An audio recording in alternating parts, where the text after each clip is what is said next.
is alleged to have been driving at 113 miles per hour. Although she said, is that Asian miles per hour or English miles per hour? She's denying it, and I'm fully behind her. It was an extraordinary thing. 2 very expensive BMW police vehicles escorting us off the motorway and telling us that a member of the public had phoned them and that they had it all on video. Well, we'll see. I didn't call them plebs, so there's no danger of any fallout like that, but it has made us extraordinarily late, for which I sincerely apologize. I had thought that my advice would be, or rather my excuse would be, that we were held up by the gay pride parade in the city centre. But that excuse is now redundant, as we have a uniformed excuse. So please forgive me for that. And thank you very much indeed for coming, especially those who came from outside of Bradford. And I see quite a few of those. And it's very good that you came. I just want to review the political horizon, if I may, before talking a bit about our own political situation. Let me illustrate, just in the last week of my diary, 7 days, the kind of things that we are doing. Last Saturday, I drove to Hay-on-Wye, a big philosophical festival there, to launch my new book, which is somewhere at the back of the room, which Richard Thine, our Assistant National Secretary, edited, and which I'm happy to sign for anyone who wants it at the end. I made 3 speeches at this festival. One of them was with Stephen King, who turned out not to be the science fiction writer, but a very, how shall I put it? I don't want, as people are filming this, I better be careful. But a banker. He was a banker. A banker, I said, with HSBC on China and everything that the banks think China needs to do. It's only got growth of 8.6% compared to our quarter of 1%. But British bankers feel entitled to lecture China on the way forward. Then I, having dealt with the wrong Stephen King, turned up to debate against Michael Jackson. Unsurprisingly, that was not the Michael Jackson, General Michael Jackson, the former head of the British Army, on the subject of war. What is it good for? Well, it's good for generals. And in fact, just as a mere aside, when I spoke about the First World War, the general pointed out to me that actually the generals had made a very great sacrifice in the First World War, and they had lost 150 generals. I didn't know that, I concede, and I acknowledge it. The problem is the 150 generals sacrificed hundreds of thousands of others for nothing. And the anniversary of the First World War has been something I've been keen to intervene in, believing as I do that the First World War was the greatest crime the British ruling class ever committed against the British people, and they have committed many, but they sacrificed hundreds of thousands, the flower of a generation, in a quarrel between 2 cousins, 3 cousins as it happens, all with the same grandmother, Queen Victoria. And we gained nothing and lost much blood and treasure in that. So having dispensed with the general, I gave a talk on Scottish independence. And here I want to make a more serious point, because I have heard it said in Bradford, why is he going around speaking against Scottish independence? Well, there are many reasons. But one of them is that cities like Bradford will experience a catastrophe if Scotland becomes independent. If Britain breaks up and you take 99% of the Scottish MPs out anti-Tory as they are, only one Tory MP in the whole of Scotland, unfortunately his constituency is called Galloway. One Tory, there's more pandas at Edinburgh Zoo than there are Tory MPs in Scotland. If you take 99% of the Scottish MPs, anti-Tory MPs, out of Westminster, do the maths, you're giving the Tories more than 50 MPs at a start in the subsequent English election. And I don't know about you, but I'm not sure Ed Miliband can even win in the current House of Commons, in the current UK. I'm certain that he could not do so if the Tories were given 50 MPs of a start. And if Bradford has to live for the next 30 or 40 years under permanent right-wing Tory rule with no prospect of that Tory rule being defeated, then I don't know what will happen to cities like Bradford in the post-industrial north and in the former industrial areas of the country. The Tories will see the grass grow on the streets of cities like this. They will the grass to grow, hoping, as they once hoped of Liverpool, that everyone would actually leave it and then you could knock it down. So if anybody in Bradford asks you, why am I trying so hard to stop the breakup of the country, tell them that. Tell them that actually he's doing it for you. He's doing it for many reasons, but he's doing it for you, and it's his duty to do so. So that was my 3 days at the Hay on Wye festival. Then I went to Belfast to appear on BBC One, Northern Ireland, the Stephen Nolan Show. It had been pre-booked, but on the Sunday before, a pastor I said, in his 4,000 congregation church, broadcast online to every right-wing, bigoted, fundamentalist Christian in the world that wanted to tune in. He said this: some people say that there are good Muslims in this country, but I don't trust them. Islam is heathen. Islam is the spawn of the devil, is what he said. And I don't trust the Muslims here with their devotion to something he called Sharara law. That's the problem with some of you, you see. It's not that you've got brown faces, it's that you follow Sharara law. It reminded me of that Small Faces number, Sha-la-la-la-la-la-lee. But it was Sharara law that had the pastor upset. People started sending me this sermon, but I ignored it. On Twitter, you can track that. On the basis that all my life I'd been listening to pastors in the north of Ireland spouting such bigoted hatred. It used to be about Roman Catholics. It was the Pope who was the Antichrist. It was the Catholics that were the spawn of the devil. So I ignored it until the day before I was to go to Belfast, the chief minister, no less, the prime minister of what they call Northern Ireland, came out in full support of the pastor.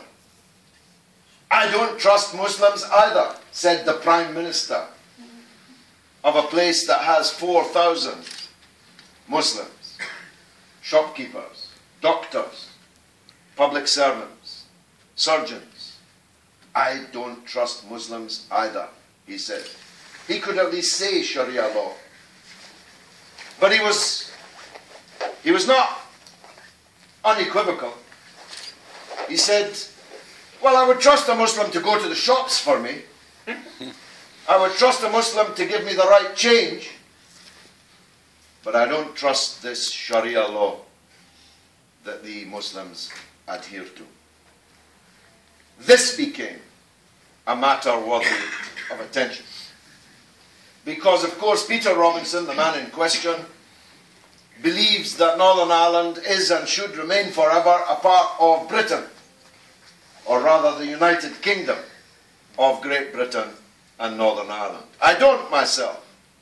But as long as it is, then a British Member of Parliament has absolutely every right to intervene in the matter, and intervene I did. First, in a very long interview on Radio Ulster, which is the BBC radio station, I took on, face to face, this bigotry, this anti-Muslim hatred that these people were spouting.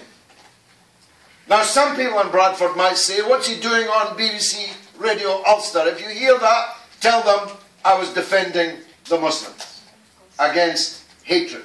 That's my duty. That's my job. I wasn't just elected to stand on the street corner there and say good morning to everybody that goes by. I was elected to confront issues which affect us, whether they're here, there, or anywhere else. If that had been our attitude, we wouldn't have gathered in our thousands in Centenary Square to defend the Rohingya Muslims from Burma for their persecution thousands and thousands of miles away. One of the greatest achievements that we have in this last 2 years. So I flew to Belfast to confront the pastor face to face, live on BBC television. Unfortunately, he bottled it, as we say in Glasgow. He refused to go on with me. So I went on right after him. And so successful has been that interview, which you can see anywhere, on Facebook, on YouTube, so successful, that right now, this minute, there are 10,000 people in the city centre of Belfast demonstrating against racism and Islamophobia. 10,000 people in a place where there's only 4,000 Muslims in the entire province. And I am snowed under, as anyone following me on Twitter. I can't keep up with the thousands of new people who joined my Twitter account, the thousands who joined my Facebook account, both of which are closing in on 200,000 strong. I'm snowed under with support from people, Catholic and Protestant, who are disgusted by the prehistoric behaviour of their political class. Now, I was in Belfast rather than Bradford, but it was right to be so. It was right. We don't recognise this idea that only local politics are what interests us. As I said on the television broadcast, I represent tens of thousands of Muslims in Parliament, and I'm not going to allow them to be spoken of in this way. I'm not going to allow them to be called people unworthy of trust. I'm not going to allow their religion to be called the spawn of the devil. I won't allow it. Whoever says it, I'll confront them wherever I can. Incidentally, it was the largest audience, not only that the Nolan show has ever had, it was the largest audience ever for a B1 Northern Ireland current affairs programme. So I'm proud of that. That's what I did in the week. And I think that the point I'm trying to make is twofold. First of all, we are scoring still remarkable successes. My diary proves that there's a huge appetite for the ideas and the stands that we make. There's a huge appetite for opposition to the war and its aftermath. Yesterday I spent 3 hours interviewing a very important Iraqi exile for the Blair documentary, for the film that hundreds of thousands, maybe millions of people in the world are desperate to see. The film that I'm making, The Killing of Tony Blair.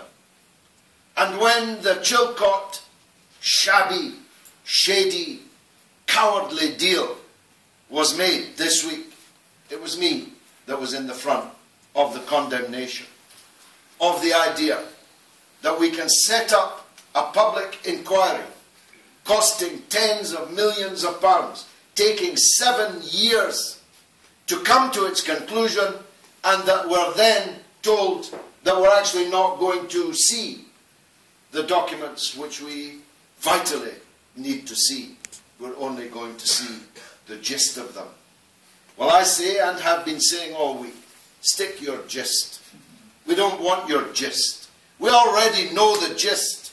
The gist is that our Prime Minister is dripping, ex-Prime Minister is dripping in the blood of 1 million people. That's the gist. What I want to see is the sweetheart language in which this satanic deal between Blair and Bush was sealed. I want to see Blair telling Bush in writing. I want to read the transcript of his telephone calls, 33 of them, to George Bush in the period under question. I want to hear it. I want to see it. We need to know it. It's ours. It belongs to us. It was done in our name, using our money. And Gordon Brown set this inquiry up, claiming that we would be given the full truth. And we are now to be denied it. I said in Parliament when this Chilcot Commission inquiry was announced and its membership was announced that it was a parade of establishment flunkies. And the flunkies have just flunked. I said, what kind of panel is this? We've never even heard of these people. And 2 of them were prominent supporters of the war. One of the 2, Martin Gilbert, described Bush and Blair as the Churchill and Roosevelt of our era. And yet he's appointed to a panel to investigate Churchill in the form of Tony Blair. I said, there's no soldier on this panel. What do these people know about war? There's no lawyer on this panel. What do these people know about law? And there's no politician on this panel, when there were many who could have been, even acceptable to the establishment. Douglas Hurd, former Foreign Secretary, or Mingus Campbell, a Queen's Counsel there, you could have got 2 in 1, a Queen's Counsel and a parliamentarian. Where are these kind of panellists? Of course, Chilcot has now laboured in the vineyard for 7 long years, and now we're being cheated of the fruits of those labours, even though we paid for them. So that's just a week. It's not that untypical, a week. The point I'm making is that our stand on these kind of things is supported by millions in the country. Our opposition to the breakup of the country is in the interests of tens of millions of people in this country. And our stand on war and on other matters, international matters, like China, is supported also, and certainly in the interests also of millions of people. We are living in an era of the bankruptcy of the mainstream political class. We all knew that. We discovered it most vividly outside this building in the early hours of the 30th of March 2012, when thousands of us gathered to celebrate the victory here in the Bradford West by-election. But we've been seeing the evidence of this bankruptcy for a very long time, since the Iraq War, in fact. The mainstream political leaders are hated in this country. They don't go around on open-top buses because they couldn't. They would be stoned by people if they did. If Tony Blair walked down any street in Britain, people would be trying to arrest him, as many currently are trying to do. They're hated. I mean, there's very few as old as me in this room. But in my life, 94% of the people of Britain voted either Labour or Tory. Now, fewer than 50% vote Labour or Tory. And the number of people who vote at all is historically low. UKIP, to which I shall turn in a minute, UKIP are claiming that they got whatever percentage of it, of the vote that they got, if anyone can shout it out. 34%. But they didn't get 34%. They got 34% of 36%. Yeah. Because only 36% of the people voted. And they got 34% of that, which is significant, which I'll deal with in a minute. But they were the winners. So what about the losers? If the winners got 34% of 36%, the losers, especially the Liberal Democrats, who are in government, I remind you, and who regularly lose their deposit every time they come out to bat, they got 7, I think. 7%. 7% of 36%, which, as a percentage of the electorate as a whole, therefore, must be vanishing. We must be reaching record low levels. And Labour, in the 4th year of a hated Tory government, only just beat the Tories. And what was their reaction to UKIP's triumph? To say sorry to the UKIP voters. That's what they said. Douglas Alexander used the S word. We are sorry that we have offended you by not taking seriously enough issues of immigration and Europhobia on which you have been campaigning. Now, actually, they have been taking them seriously. They have already been, both parties, trimming their sails to suit the wind that they feel coming from UKIP. But they're sorry that they didn't go far enough. What does that mean? Well, there's a lot of you here are regarded as immigrants, even though, so far as I know, none of you actually are immigrants. As far as I know, all of you are as British as me, born here, and with the same right to be classed as British as anybody else. But what they really mean is they haven't been mean enough to you.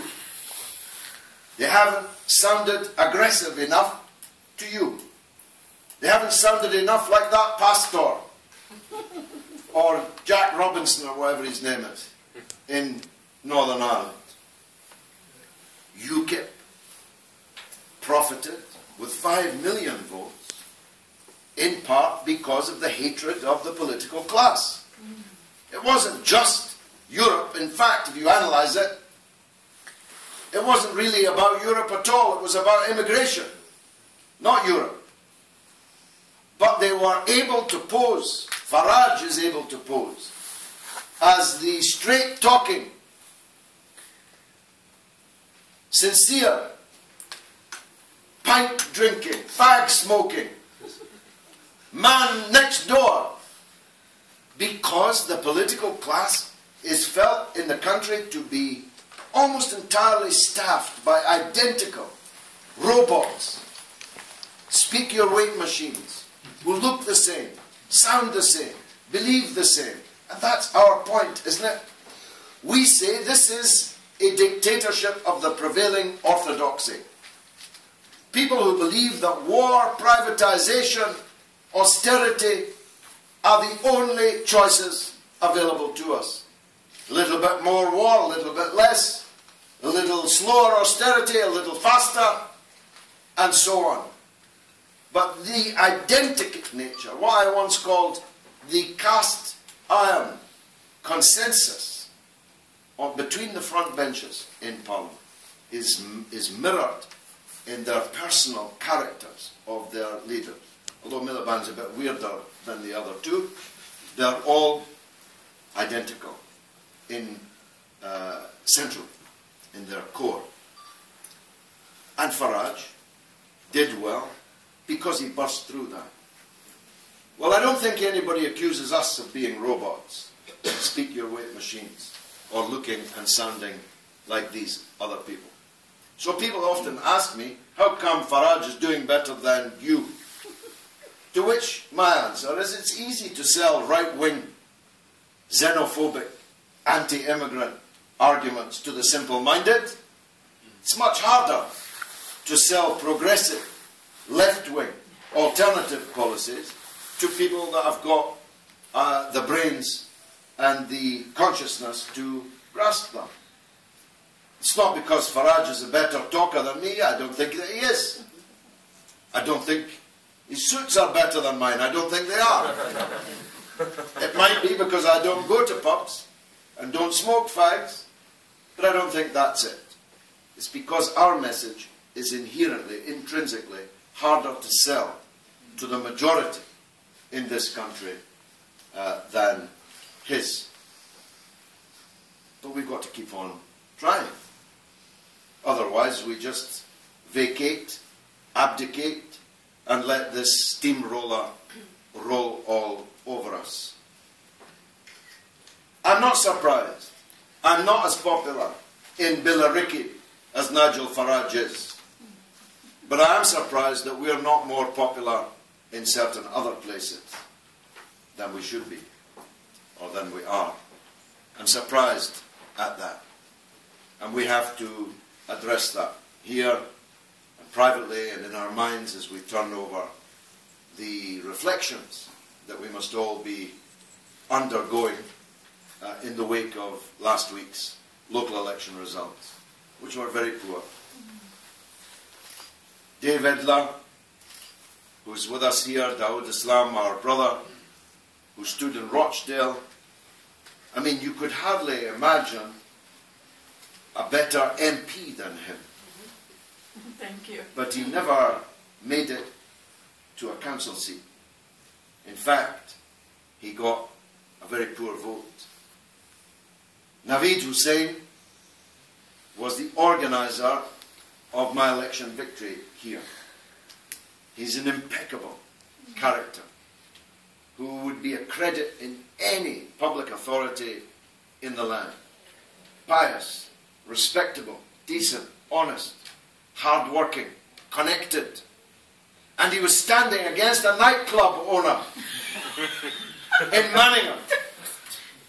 A nightclub owner with two sons, one of them in prison and the other one on the run from prison, an escaped prisoner, both guilty of a massive financial fraud.